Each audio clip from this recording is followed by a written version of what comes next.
generasi Bung Hatta, salam literasi.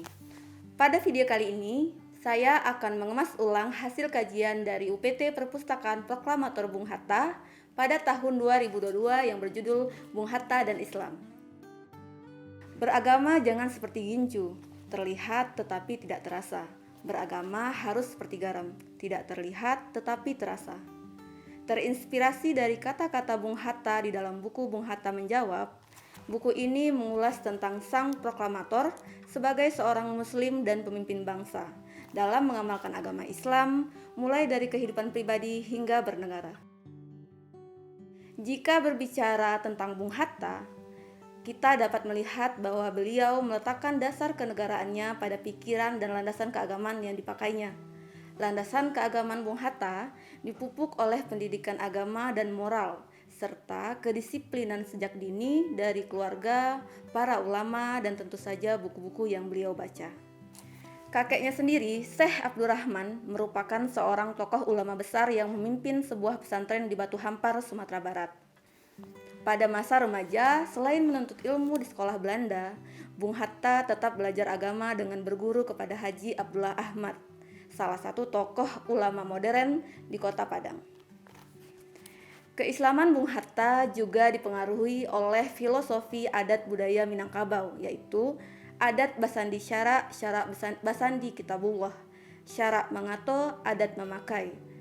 Adat bersendikan syariat, syariat bersendikan kitab Allah, syariat memberikan hukum, adat mengamalkannya. Selama menempuh pendidikan di Belanda, Bung Hatta senantiasa konsisten menerapkan nilai-nilai Islam dalam setiap gerakannya, termasuk dalam upaya memperjuangkan kemerdekaan Indonesia.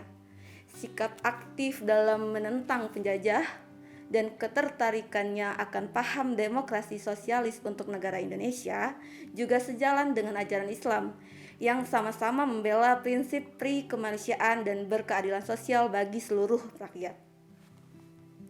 Keteguhan hati, ketenangan bersikap, dan keikhlasan cinta tanah air juga ditunjukkan Bung Hatta selama diasingkan oleh Belanda ke berbagai pelosok daerah di Indonesia.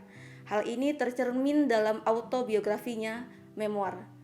Beliau berkata, "Di atas segala lapangan tanah air, aku hidup, aku gembira." Dalam beragama, Bung Hatta tidak serta-merta menyerahkan semua pada takdir, tetapi berada pada moderat. Tidak ekstrim, tidak liberal, tidak di tangan, tidak di diri. Bagi Bung Hatta, mengamalkan ajaran Islam bukanlah suatu simbol ataupun formalitas, tetapi telah menjadi esensi diri dan cermin kepribadian, serta karakter yang mewarnai kehidupannya hingga akhir hayat. Beragama itu seperti garam, tidak terlihat tetapi terasa. Demikian video kemas ulang dari buku Bung Hatta dan Islam. Jangan lupa sukai video ini dan ikuti kanal YouTube UPT Perpustakaan Proklamator Bung Hatta. Sampai jumpa di video kemas ulang selanjutnya. Salam literasi.